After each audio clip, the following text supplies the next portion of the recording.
I think it would be fair to say that many of us in UKIP don't quite share the same enthusiasm for so-called human rights as people in other parties. That's true.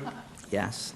We are specifically concerned that the increasing focus on the rights of minorities will ultimately impact negatively on the rights of the majority population.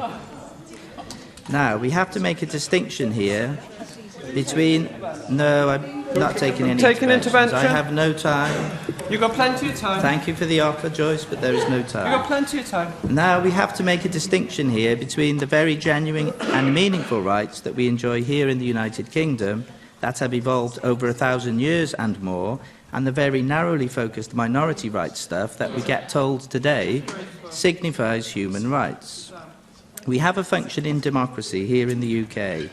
We have basic freedoms, and these things have existed in effect for a long time, regardless of whether or not they are specifically written down. Obviously, we don't have a written constitution, but we have a Bill of Rights, among other things. You can trace these rights back to Magna Carta in 1215, but they go back even before that to Alfred the Great, who was to some extent the English lawgiver. These rights are nothing to do with the European Court of Justice or the European Court of Human Rights, or with any other international organisation. They are rights that evolved here in the United Kingdom, and we won't lose these rights with Brexit. They also don't have anything to do with Amnesty International, or Liberty, or any other group that is fixated on minority rights. What we have to understand in terms of minority rights is that minorities are members of society.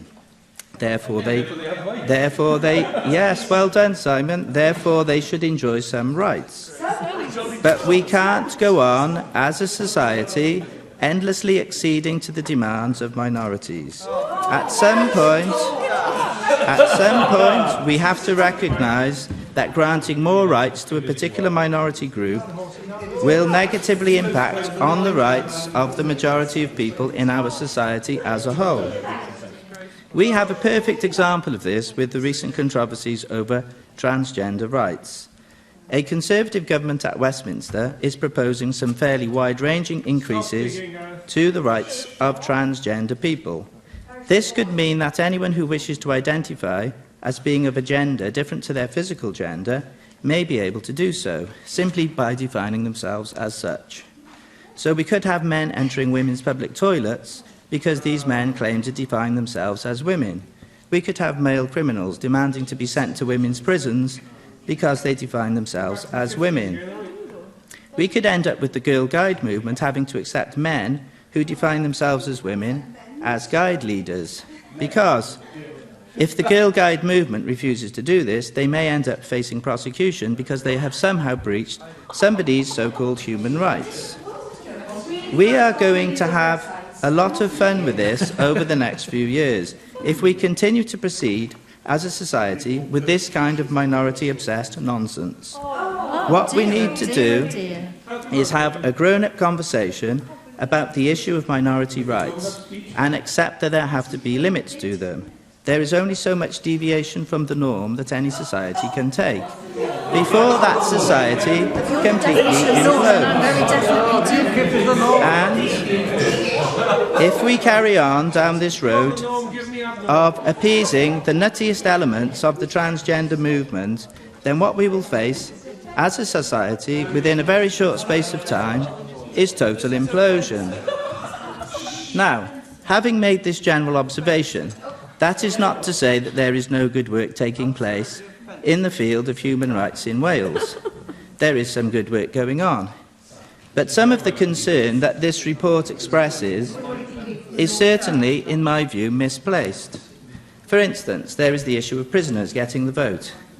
To quote the report, prisoners in Wales, as in the rest of Britain, remain subject to a blanket ban on voting in elections, which the European Court of Human Rights has found to be in violation of their convention rights. End of quote. My response to that would be that prisoners are in prison because they have committed offences. That is, apart from the relatively small number who have been wrongfully convicted. They have therefore acted against the interests of society as a whole. In doing so, they have forfeited some fairly major rights, such as the right to their own liberty. Therefore, they are locked up. The right to liberty is a greater right than the right to vote. Therefore, if they forfeit the right to their own liberty, what lunatic dreamed up the notion that they should have the right to vote? We are about to leave the European Union precisely because of nonsense like this. This proposal to give prisoners the vote has no popular consent. If this is what the European Court of Right comes up with, then the sooner we leave it and all the other related institutions, then the better. Thank you.